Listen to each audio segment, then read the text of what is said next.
Thank you very much. Good evening, and thank you very much for joining us here at the Genesis Regional Medical Health Center Conference and Banquet Facility, where we're going to enjoy a seminar this evening discussing the benefits of raw cannabis juicing and cannabis and its interaction with the human body. Here to introduce the seminar properly is Nick Panacidi of the Michigan Wellness Center. Everyone, this is the man that's responsible for this evening. Please, a round of applause for Nick.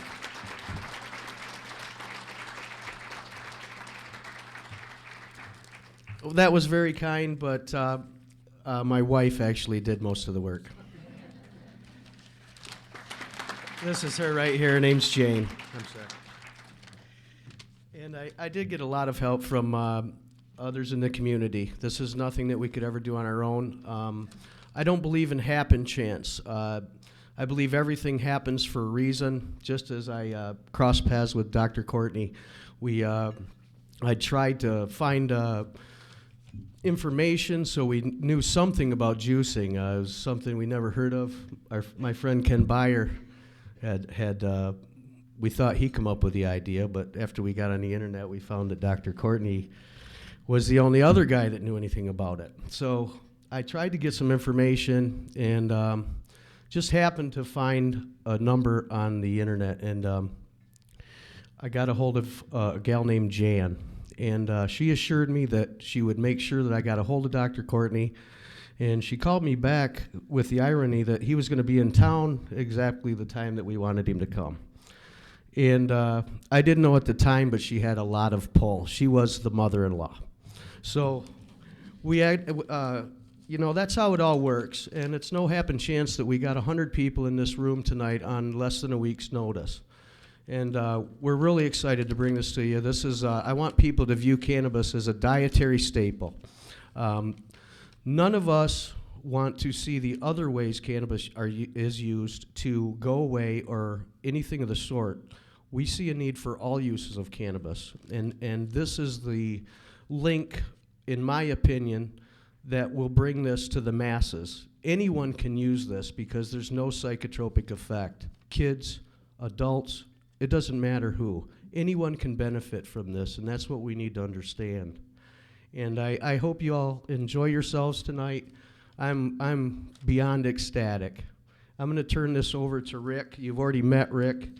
He's got a couple of ventures of his own. He's a monster in this movement.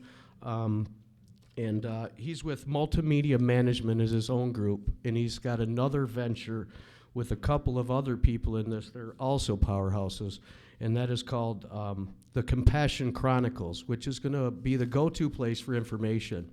And I'd like to get Rick up here. He's going to be our master of ceremonies, and he'll take care of us. Thank you.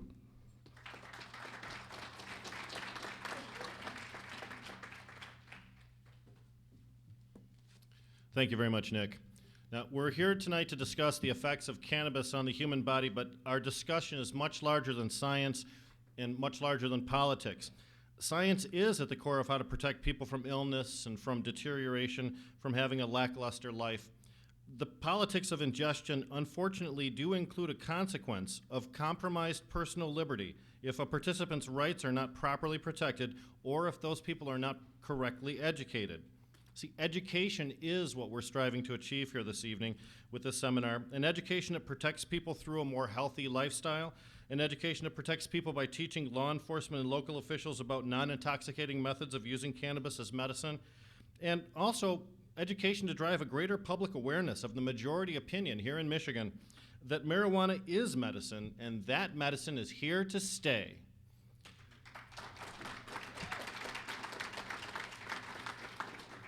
To that end, I'd like to introduce another giant in this industry. His name is Ken Beyer. He's the owner of the Michigan Testing Authority and co-founder of the MX Process. Ladies and gentlemen, Ken Beyer.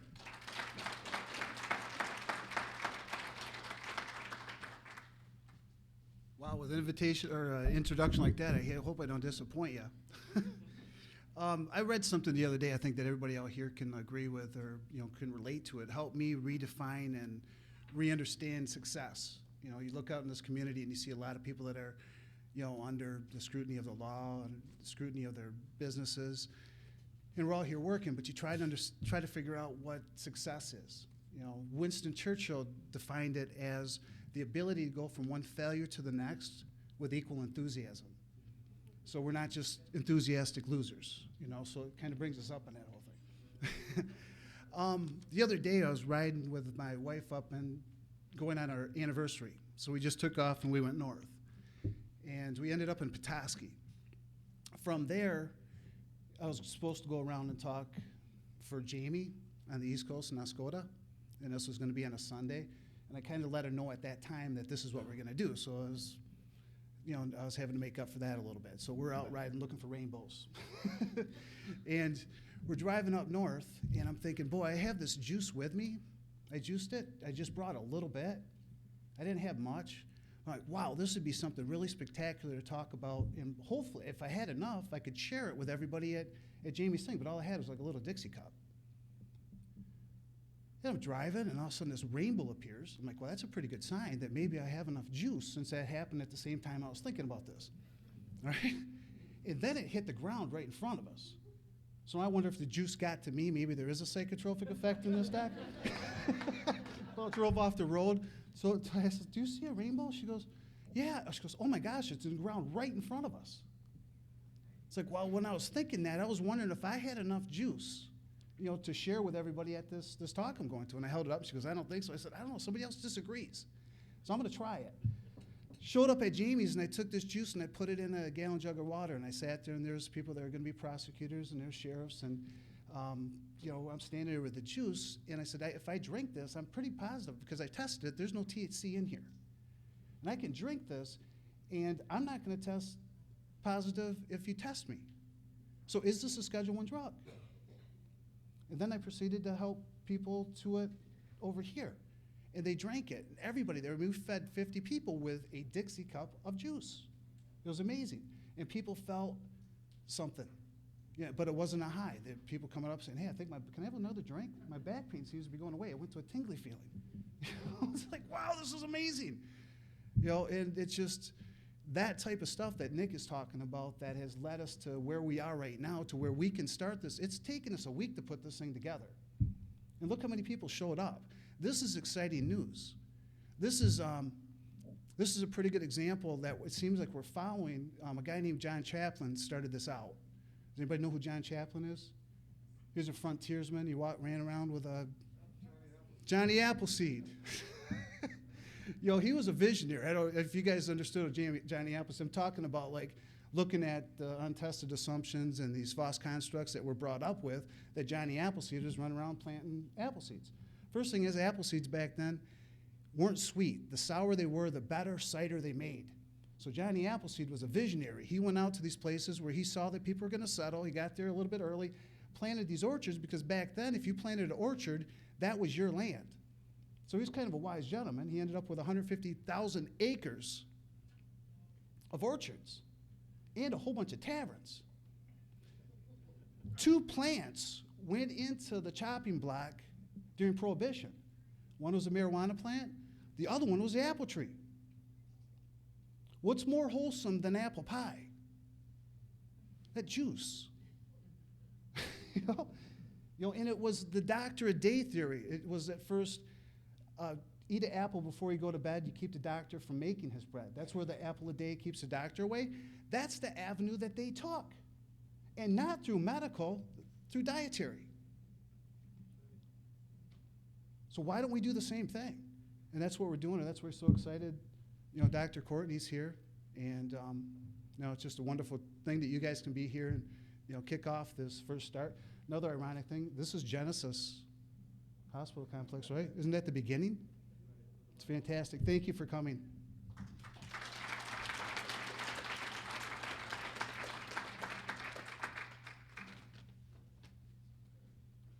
Thank you, Ken. Now, ladies and gentlemen, on to our featured speaker of the evening. Dr. William Courtney has an extensive medical career, including a Bachelor in Science of Microbiology from the University of Michigan. His MD was achieved at Wayne State University and is very close to achieving a PhD status. Dr. Courtney is currently a member of the American Academy of Cannabinoid Medicine, the International Cannabinoid Research Society, International Association of Cannabis and Medicine, and the Society of Clinical Cannabis, as if that's not enough. He's also a former candidate for Congress in California, and Dr. Courtney's treated more than 7,000 patients using cannabis as medicine. Please welcome Dr. William L. Courtney. Thank you.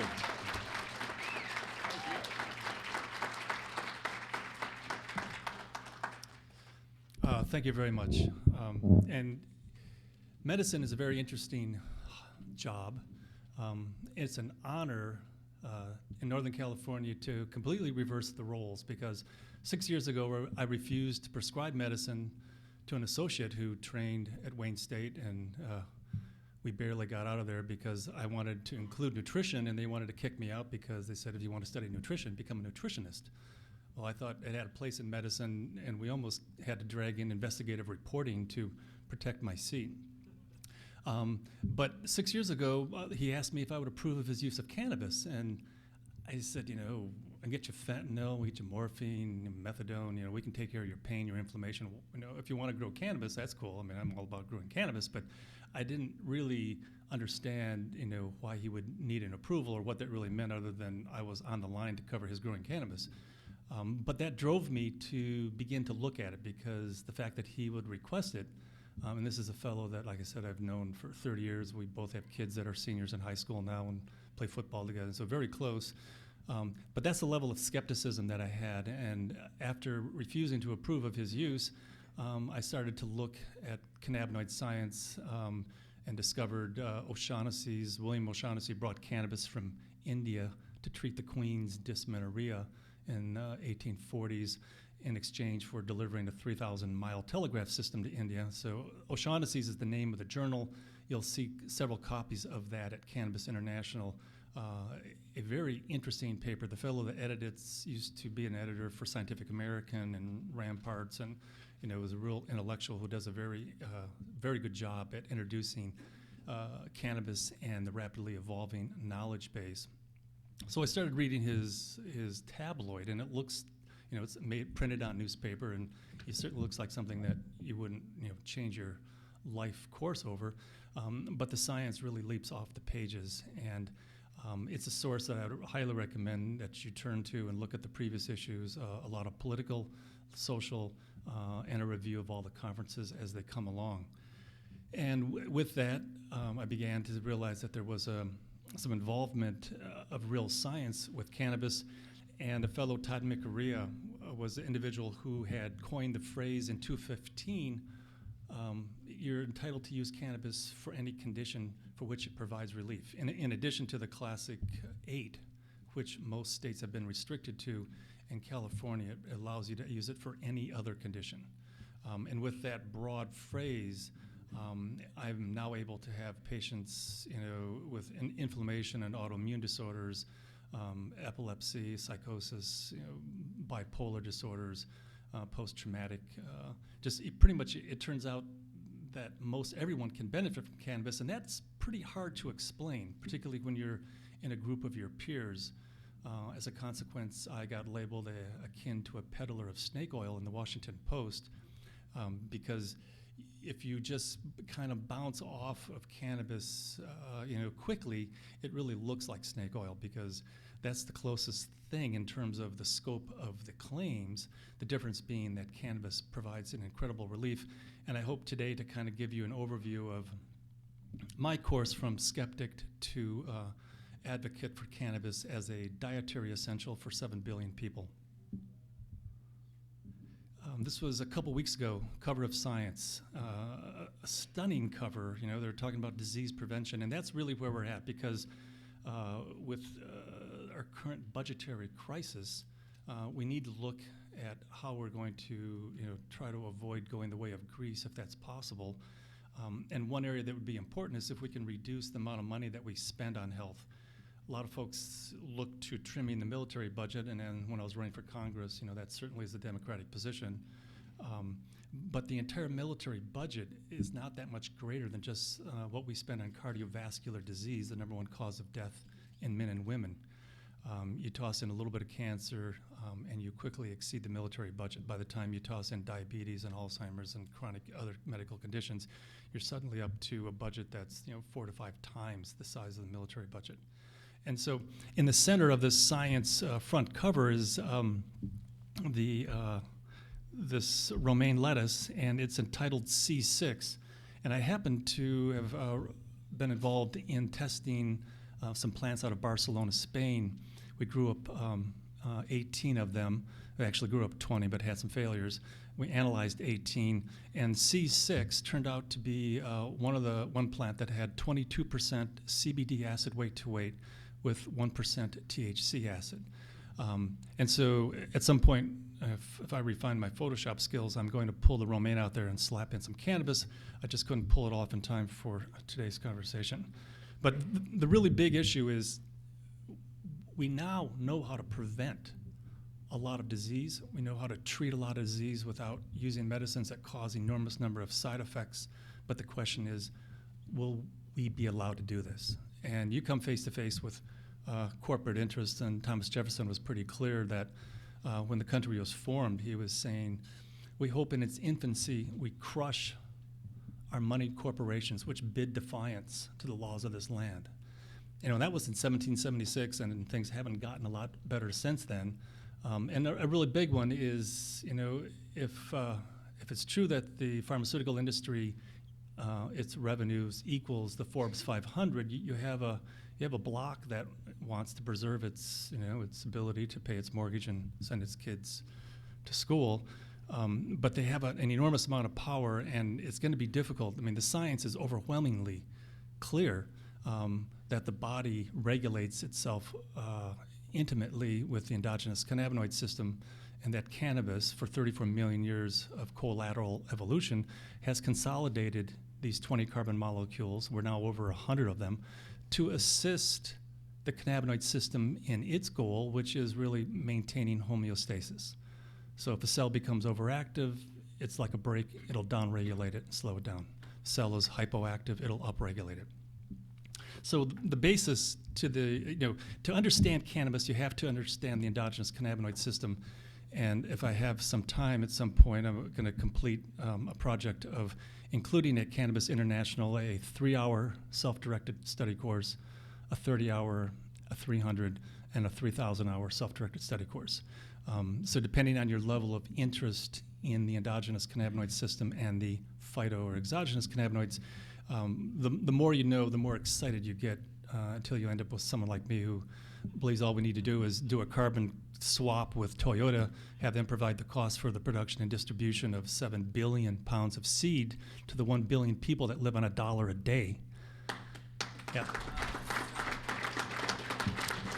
And suddenly you have people growing a plant that provides you with the most balanced spectrum of the essential amino acids, those that we do not synthesize, the essential fatty acids, those that we do not synthesize, and the essential cannabinoid acids, those that we do not synthesize. And when you include essential nutritional elements in your diet, you benefit tremendously. And there is no doubt that these cannabinoid acids are probably the most important critical essential element in our diet, and it's just a matter of making sure they get front and center in the vending machine of life. We do have some formidable foes that are well organized, well funded, and I give them a lot of respect. And this wasn't a shot over the bow. This was through the bow. This essentially says that if there is any value in cannabis, that the pharmaceutical companies should deliver it. Because if you go into any dispensary in California, and if you take one brownie out of every dispensary in California, you analyze them, what would you find? Everything. Dog hair, cat hair, spittle, viruses, bacterial, fungal, avid pesticides, herbicides, miticides, fungicides. Pharmaceutical company is not going to do that. And so therefore, the only people that can really produce stable, consistently dosed access to these cannabinoids is going to be the pharmaceutical company, which works out pretty well for a group that really is trying to figure out how to prevention. I mean, that's strong language, but the science is equally strong. And we'll go on today to talk about a series of mice. 86% of these mice develop insulin-dependent diabetes. All the injectable and oral anti-diabetics are tested on that mouse strain for proven efficacy before they can be used in humans.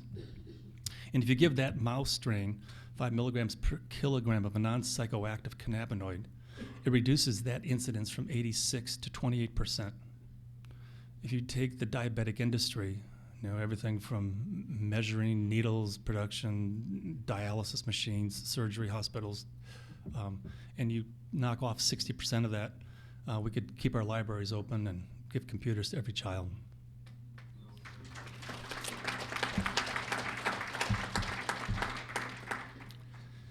And it was first do no harm.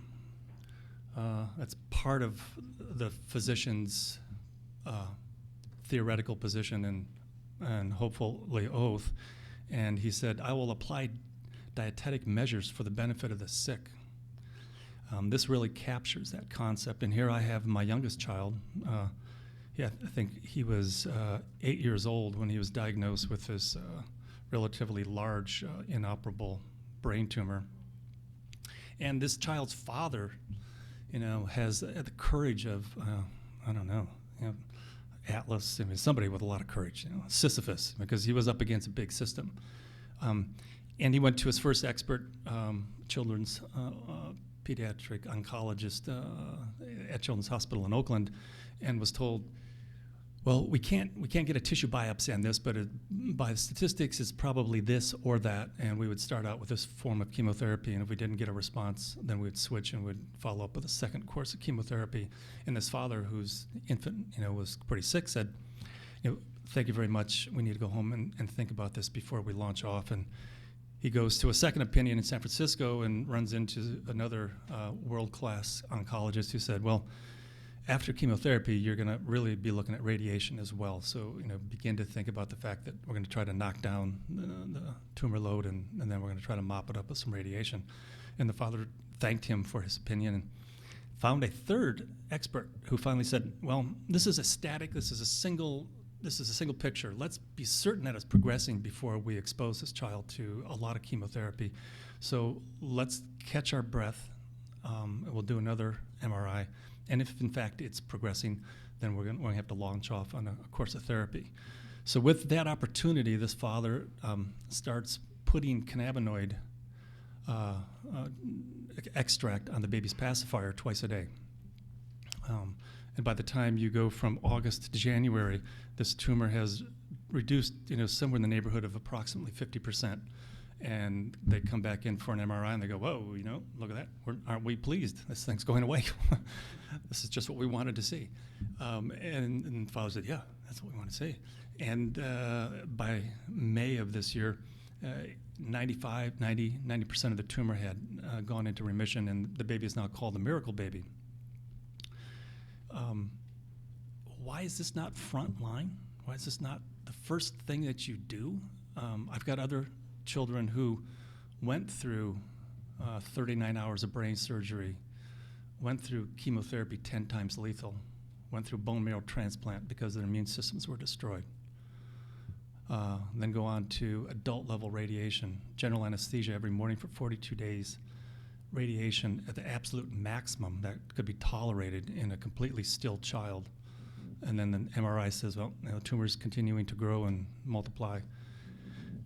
Western medicine really doesn't know what to offer you, but we can work with pain management, put you on hospice, send you back to Northern California. At that point, the local pediatrician, having read some of those articles, and I think we circulated a new settler. There's a woman there who comes over and does these incredibly long interviews and then types them all up, and I don't even have the courage to read them, so I apologize and take responsibility for the errors that are there. And when I read them, I'll correct them myself. But there's a lot of information, and she's kind of documented this course of treatment in which, and my first patient used dry cannabis capsules to reduce the incidence of her migraines by 90%. And I go, well, that's pretty dramatic. I know about Imitrex and Maxalt and a lot of other treatments for migraines, but decreased incidence, it sounds like the way to go. And it started from there and went from the dried leaf until there was a International Cannabinoid Research Society in Saint Sauveur near Montreal. And there was a poster there that the terpenes, which are the small molecules in cannabis, the monoterpenes are 10 carbon, the sesquiterpenes are 15. One of those 15 carbon terpenes attaches to a receptor, and I believe it was the CB2 receptor, and altered the binding affinity at what they call the orthosteric site, which is the site where the key enters the hole and activates the receptor, that the terpenes increase how strongly the receptor attaches to the cannabinoid. I was like, now that's a drug interaction. You look at a lot of combined pharmaceuticals, and they try to decrease side effects by reducing the amount of two different drugs, and if you are lucky, you can maybe get an effect with less of a side effect profile.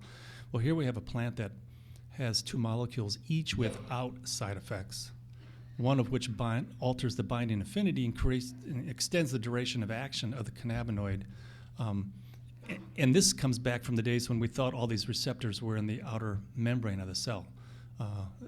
Incredibly exciting information in the last couple of years, where we now know that these receptors really permeate the inside of the cell, and that these cannabinoids don't really care what the cell does. They don't care if it's capturing photons and making electrical impulses, or remodeling bone, or contracting intestine, or secreting hormones.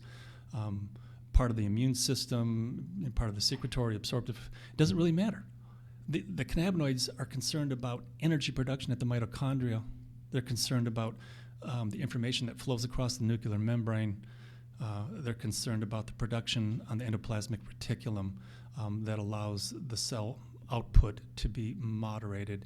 And so you end up with a dietary substance of sweeping capacity.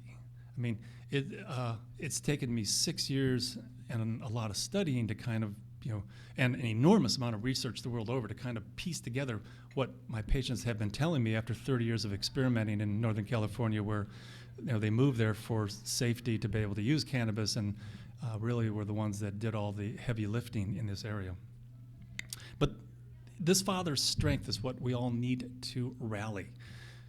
You need to stand up and say, this is what I want to do first. And that is such an incredibly difficult thing to say when you're dealing with a very dogmatic, top-heavy system, which says, and I had another patient which said, they wanted to cut out the left lung, and they wanted to start whittling away on the right lung. And she said, well, I have a son in California, I live in Salt Lake City, and he says I should come out there and try some cannabinoid therapy. And the surgeon says, you got 2 weeks. If we don't get this out in 2 weeks, it's over. And that's a lot of directed, dogmatic, fearful information. And I'm not sure how many of us could stand up to that and say, cool, 2 weeks, it's my life, I'm going to do what I want to do. And this wasn't a flippant woman. This was a woman who, really wanted to do best, but she knew if you took out the left one and you're going to start chopping on the right, this is going to get complex pretty quick. And was looking at her choices. But this father with this child really is a lesson there for all of us. This is the case I was just referring to, a 63-year-old woman who was diagnosed with lung cancer at the Huntsman, another politician's cancer institute in Salt Lake City. They went through the traditional causes, and then they discovered in July of 2012 that the right lung had evidence of metastasis and wanted to remove it. She came down in California, was doing, and I must admit that I need to confirm this is what she told me. I mean, that doing 2 ounces of bud 4 times a day, there's a lot of experimentation going on in this field. And most of it I'm on the learning curve of. I mean, I'm receiving a lot of information, and I go in there with an opinion, and I get the facts handed to me. So those are the facts. I'd like to confirm them, and I will before I present to the European Union. But she came out and was pretty aggressive, and aggressive is what you need to be when you have metastatic pulmonary carcinoma and a very short prognosis. And after undergoing whichever of these versions she did, they said, you're doing very well. There's no new metastasis. Things are not spreading. They're not growing. So whatever you're doing in California, keep doing it. Local physician said, is there any way we can bring this green stuff back with you so that you can live in Salt Lake here and do whatever it is that you're doing? And this woman called me up, like it was this last week, and the MRI was last Friday, and she calls me up on Monday and says, this looks like it's giving me an alternative. This is a very interesting chart. You notice that there's only one acid, THC acid. This is the non-psychotropic cannabinoids. This is page 11 of a 13-page article, Cannabis International, on the, I think it's called An Ancient Herb and Some Alternative Uses. I highly recommend that article, and I highly recommend printing it in color because it helps you control the amount of information they try to pass along, and it allows you to kind of ignore all the yellow blocks and just kind of follow the information simply through. And it's one of those ones that you have to look at maybe over several months to kind of begin to to take the level of information in. But I guarantee you this gives the Western medical doctor diarrhea. It's like you either are selling snake oil or we got a really big problem here, because this is absolutely impossible. Western medicine is all about the silver bullet therapy, and penicillin was the classic. It blocks the formation of cell wall in a bacteria. We don't have cell walls, so it doesn't affect us. And so we can come in heavy-handed and stop a pneumococcal pneumonia that used to be a cause of a lot of fatalities, because we have this very accurate, single-focused pharmaceutical. And that was the basis of my education, and I studied to excess because of probably fears of inadequacy. But by the time you get done indoctrinating yourself, you come out of there and you're the top 5% of the nation, and you got the central dogma. I mean, you can espouse it in your sleep to any resident or any attending or anybody that dares confront you as to, do you believe in the litany? And so it is hard to look at a substance that says it has an ability to prevent cancer, treat cancer. And that came up in the National Cancer Institute. They went on the internet and said that cannabis had a therapeutic impact. That component of their website lasted 72 hours, and then was taken down. So timing is everything, and the timing was not quite right for cannabis to be anti-cancer. Even though there was research in the 1970s which clearly showed that it was, and there's an enormous amount of research that confirms that. We were talking about anti-diabetic. Yes, let's reduce insulin-dependent diabetes by 58% and keep our schools open. Anti-ischemic. Probably one of the most important documents to be read, and we'll go into that a little bit later, is the United States government, Department of Health and Human Services, intellectual property, 6,630,507, to be read, a couple of times a week for a month or two, and then you step it up to about 5 times a week. You kind of wade into that one also. That one you want to memorize. It tells you what an antioxidant is. The title of it is Cannabinoids as Antioxidants and Neuroprotectants. And if you really know that patent inside and out, you're a long ways towards understanding your legal rights to life and liberty and happiness and health, if we can squeeze that one in there. Yeah, it's 6,630,507 B1. And if you go to Cannabis International, that's the first patent on the patents page. It's 29 pages. It's worth the trees will forgive us for that one, because it really is a document that explains what an antioxidant is, what oxidative associated diseases are, what reactive oxygen species are, the superoxides that are produced when the body takes a sugar and burns it to CO2, spins off these charged molecules that are damaging, and gives you an effective oral human dosage schedule. That is the black and white line there that you really want to put onto a T-shirt, because it really is what we all need to stand up and take to our legislatures and say, we don't mean to infringe, and maybe we should all send Obama, a couple bucks a month, thanking him for the intellectual property and paying him a royalty fee, as is kind of customary when someone has a patent on a concept. But that patent it's stunning in its scope. It's almost as complete as this. It talks about oxidative associated diseases, includes Down syndrome and cataracts and autoimmune disorders and ischemic diseases of the brain and heart. It just goes on and on. My mind's drawing a blank. I guarantee you'll be stunned at the collection of different conditions. But if we're looking at this collection here, and we all launched off on the anti-ischemic event because That's what the U.S. patent really is in spades about. And what happens is you have your heart attack, and they put you in a coronary care unit for 3 or 4 days to monitor its evolution, which means growth. And there's an initial part of the heart that's dead, but there's a very large part that's been injured. And then when you have collateral circulation that comes up to reperfuse that injured tissue, you have what they call RI, or reperfusion injury. And you bring in a lot of oxygen to injured cells, and you have a huge oxidative stress, and that oxidative stress causes those injured cells to die, and your heart attack grows. And so they got you on the monitors so that as your heart attack grows, they'll hopefully detect if you hit a nerve bundle or something, and you go into VFib when they need a pacemaker, or you compromise your heart and they need a heart replacement or something. So they're monitoring that progression. And when you take a mouse and you tie off its coronary artery and you induce an infarct, the mouse that has 5 milligrams per kilogram of CBD in their diet, its heart attack is 66% smaller. That's a number you can take to the bank. Take 400 billion and keep our libraries open.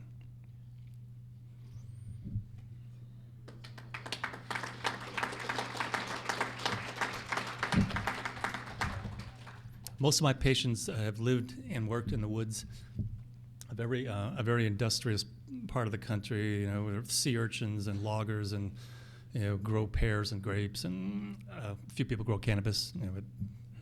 It does contribute to the local economy in a way that everyone's frightened about as we move from traditional medical marijuana to dietary cannabis, because dietary cannabis requires you to consume approximately 60 to 100 joints a day. I was like, whoa, that's a lot of joints. $10 a piece, that's a lot of money. When we grow it like we're growing it in Luxembourg, where we have 18 acres, it's like broccoli. It's a vegetable. It needs to be a vegetable. Huge issue for medical marijuana is dietary cannabis. They're getting it from the left and the right. They're getting shut down by the feds, and they got the nutritionists kind of chomping on their heels, saying, well, this needs to be reasonable, and it's big.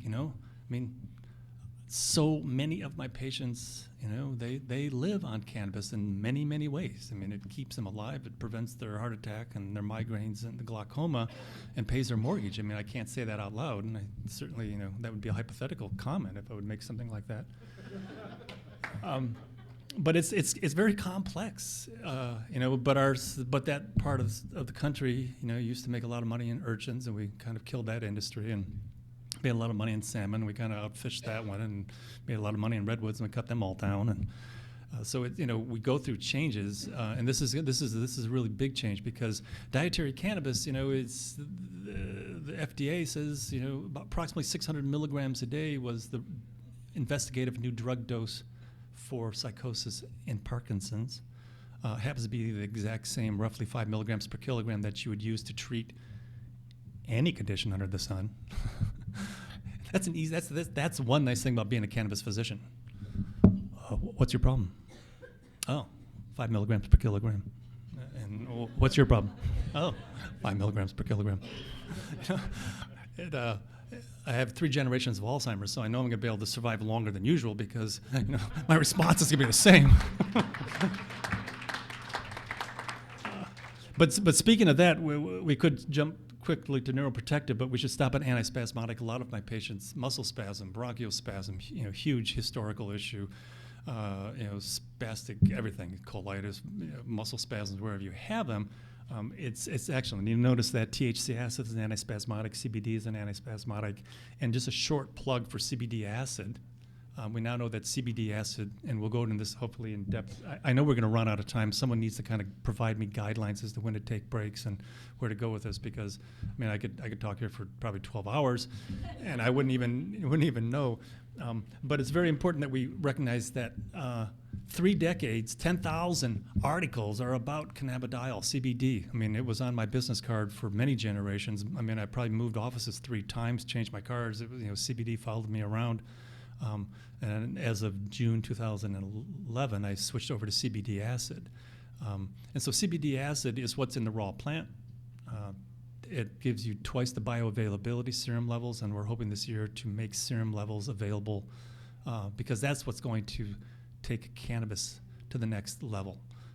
when we can adjust doses for individual pathophysiology, if you've got hyperkinetic intestinal, if you've got diarrhea, if you've got constipation, if you've got hyperacidity, if you've got an absorption problem, if you're taking high blood pressure medicine or birth control or an anti-epileptic or an antipsychotic or any kind of cardiac medicine, you're going to activate the P450 system in the liver, and that system, once it's jacked up, is going to catch cannabinoids, and your dose is going to have to go up if you're going to want to have an optimal serum level so that we can conclude that you had an adequate trial before you make a decision as to whether or not you were receiving benefit from cannabis. So we were back with antispasmodic, huge. Probably 70% of my patients have muscle spasms, generally due to, like I said, low back pain, post-traumatic bad knees, bad shoulders, bad backs, bad necks, car accidents, ATV accidents. They pull green chain for milling lumber, and incredibly brutal industry. That's almost gone now because there's no trees left, and we're down to 5%. And we're looking at how to, we're now going to cut those down so we can drive faster. There's this gorgeous grove, and right when you come into Humboldt, beautiful original growth, old growth redwoods. And you have to slow down. It's one of those speed bumps in life where you just have to slow down. You have to get down to maybe 20 or 30 miles an hour as you wind between these trees. And they want to introduce these new larger semis, and two of them can't pass between the trees. So we got to cut the trees down so we can keep progress rolling along. And so you can imagine the battle there. I mean, you got all these hippies, they got signs, it's like there's this woman hugging a tree. It's, that's their position. And then you got Caltrans with its relationship to trucking and industry, and Thomas Jefferson's "our moneyed corporations bid defiance," and they're used to running things, and between them and the bankers and fractional banking and that whole topic that we're not going to go into here, we have troubles. We have troubles taking care of our health, taking care of our nutrition, preventing illness. We have troubles enjoying the 5% of the redwoods that are left because they're slowing our path forward. Vasorelaxant, high blood pressure, migraine, contraction, expansion, and vascular headaches. This may be a site of action where these cannabinoids can really, prevent migraines. Preventing a migraine has got to be one of the better things that one can do in life. There's a lot of painkillers and a lot of things you take once you begin to see, if you got classic and you got a visual aura and you go, okay, I got 20 minutes, and in 20 minutes it's going to get really ugly. And the idea that you can, that you're going to try to jump on it. If you just prevent it, you don't have to deal with all those terrors. But the neuroprotective, that's one of the words of the federal patent as an antioxidant neuroprotectant. And we now know that the cannabinoids decrease the formation of amyloid plaque up to about 100%, where Aricept weighs in, I think, at around 25%. It blocks the microglial reaction, which are the macrophages that surround the neuron and digest and remove an injured nerve, sometimes prematurely, and somehow the cannabinoid system protects and allows the injured nerve time to recover. And it acts as an acetylcholinesterase, so it blocks the degradation of acetylcholine, a transmitter, which gives you symptomatic relief.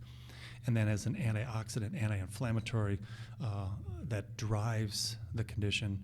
And so you have multifold interaction in these neurodegenerative conditions. And with that population looming large as the baby boomers age, some great, it's not a breakthrough. I mean, we know this. It's just release of information is really important, that we allow people to know how to take care of themselves. We could go the greed route and say, well, we just don't want to pay for you, so we're going to allow you to not get really sick because we can't afford you to get sick, because you look at the $2-point-something trillion budget. Medicare was going to go under in 2016, but with the Obamacare thing being held, we pushed it out a few years.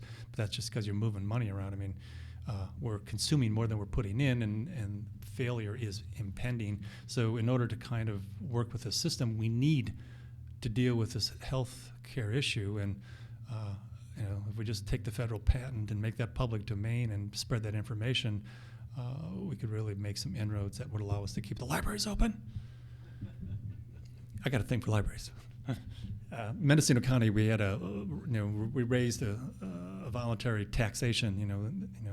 Reminds you back to colonies or whatever. But we decided to tax ourselves so that we could raise the money to keep our libraries open, because they were, Tuesday between the hours of 1 and 1:30, Friday for a half an hour, 9 to 11 or 9 to 9:30. So there's a lot of reasons that we have limited resources, and we need to safeguard those. And cannabis is an incredible avenue forward, and we need to take this message to our local legislators and congressional individuals, and ask them to allow us to prevent disease, restore health in an affordable fashion, and one in which the individual can be in control. I mean, like the founding fathers, you got a patch in your backyard, and if you're growing it and eating it, it's stunning the benefits that we can accrue from that.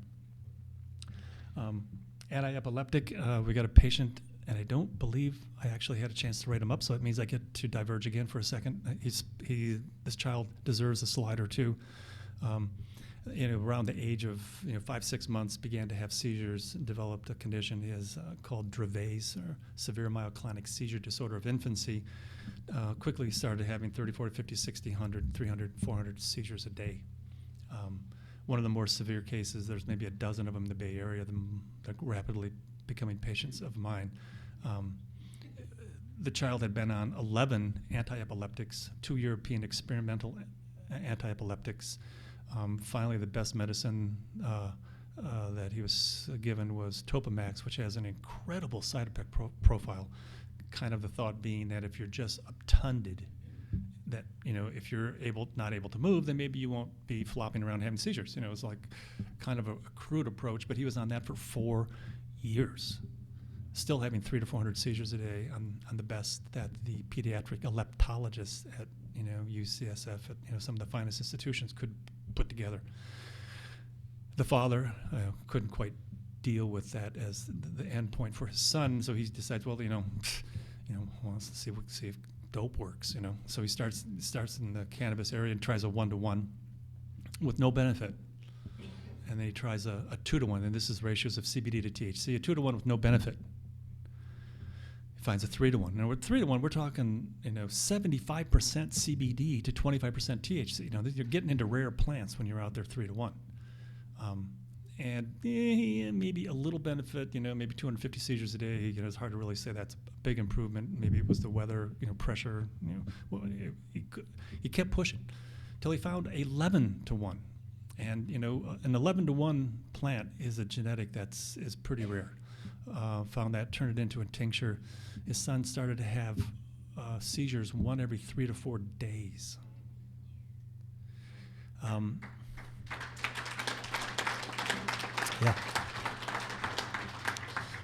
Was able to wean off the Topamax over a 4-week period. And as he got out from under, And as he got out from underneath the Topamax, his comprehension rose up, his ability to speak, eat, swallow, ability to get into a pool with his peers, not have seizures, and then the feds closed down the dispensary, serve a notice. We're gonna seize the property because there's no medical benefit, and they have a patent on the medical benefit. I mean, it's like it's a very serious condition that's going on in the federal government. But 9/11 tells us where their priorities are at.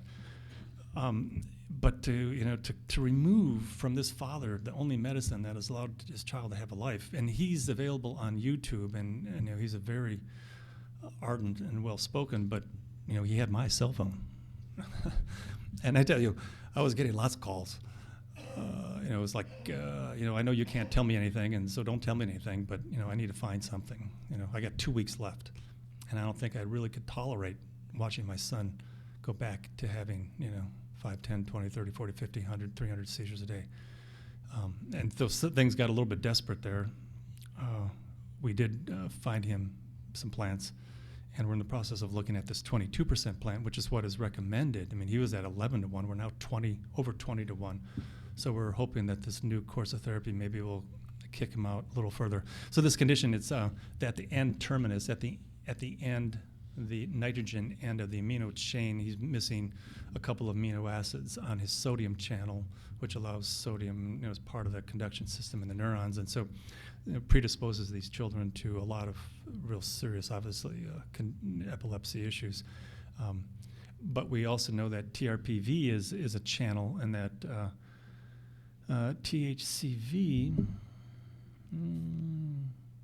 So over there we have CBD acting through TRPV as an analgesic. So this ability to, we were trying to explain this all from the membrane. And it reminds me of who was the person who talked about the epicircles. He was trying to explain why the constellations were going back and forth, and we have these, the rationalizations get pretty complex when you're trying to kind of explain something when you don't really have all the details, and so you take the theories and you kind of paste and cut them until you come up with some pretty bizarre.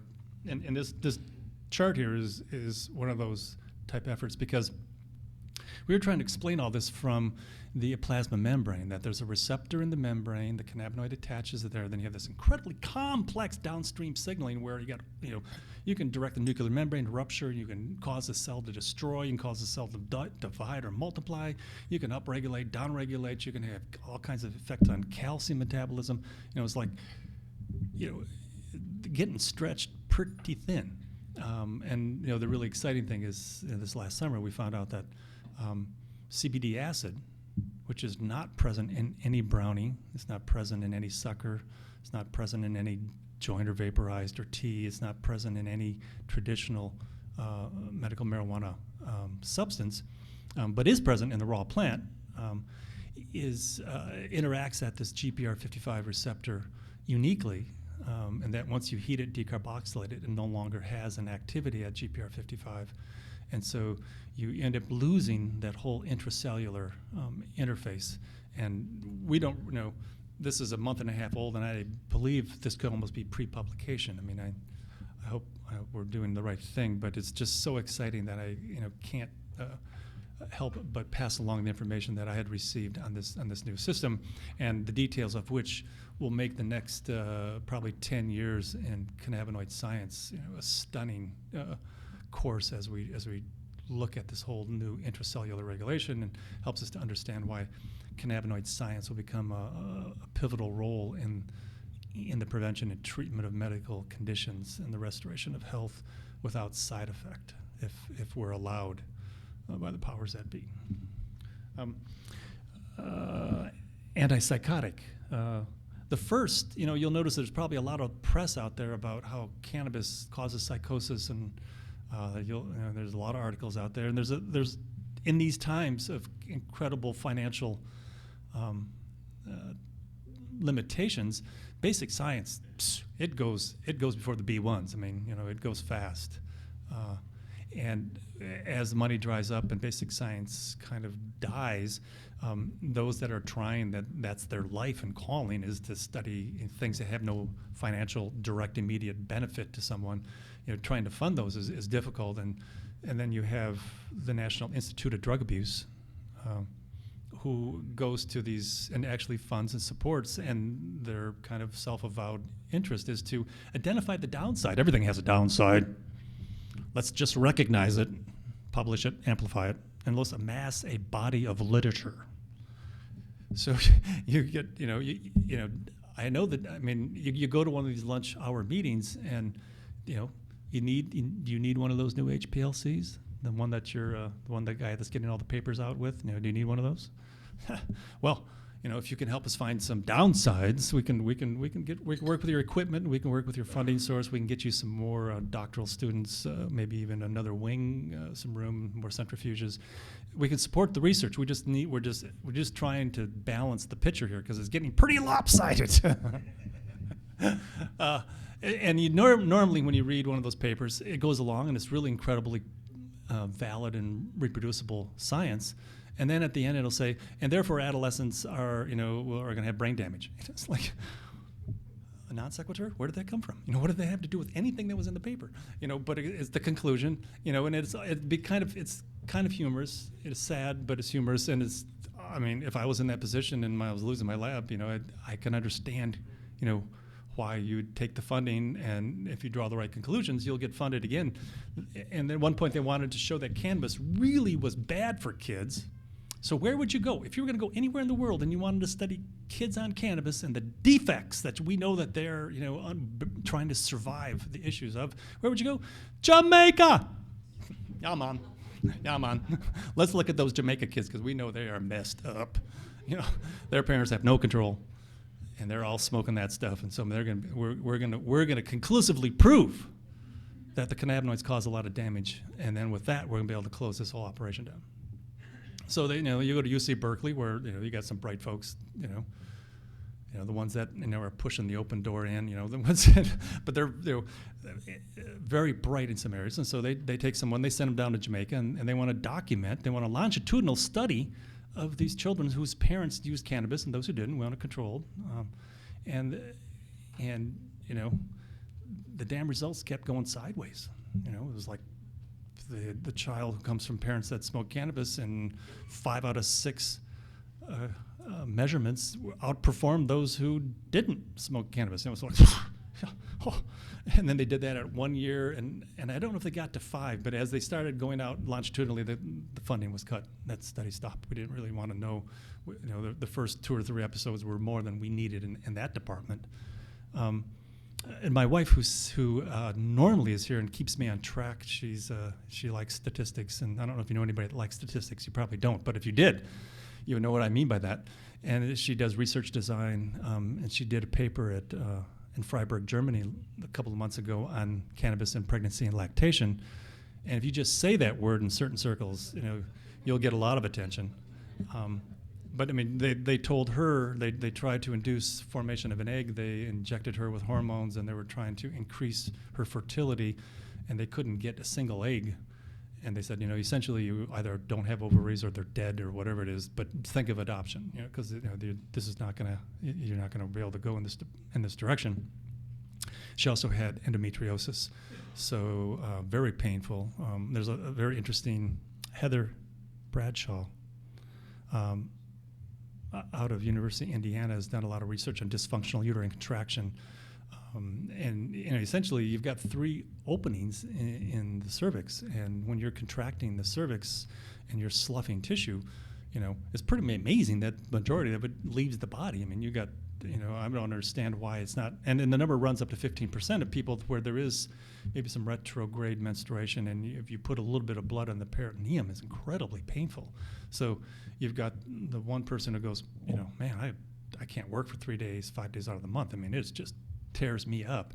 And then you've got, sometimes you have other people who don't have that issue, and some of them were cannabis clinicians who wanted to remove dysmenorrhea as a condition for using cannabis, and then it's like, only a woman could dare say that out loud.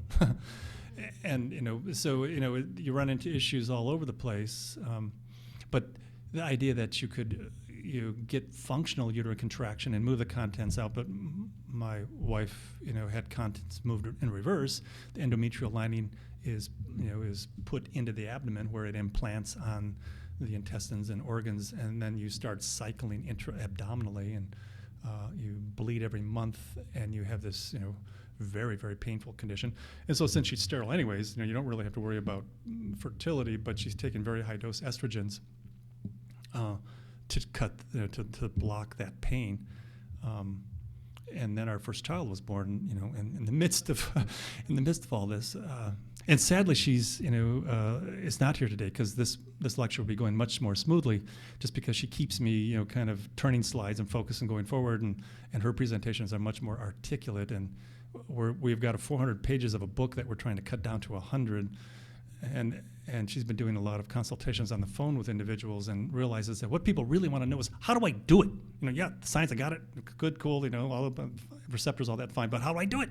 And so she's rewriting the whole book, trying to get very practical. The first book is just, there'll be an introduction and then references, and the second book will go on to science, if you want to know more about it. But like I said, that's Heather Bradshaw, really worth looking at. And if cannabis can really help with that 15% of people that are having dysfunctional uterine contraction, that would be a huge workplace dollars. That sometimes is all that moves Congress.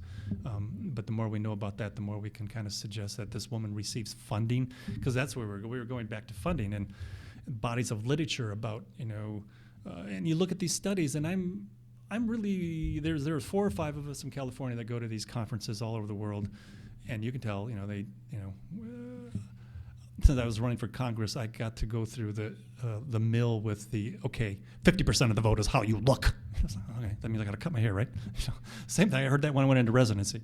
Well, the rest of the folks from California, they haven't been through that mill, and so normally they're out there with ponytails and taking pictures in front of the various institutions in the foreign countries.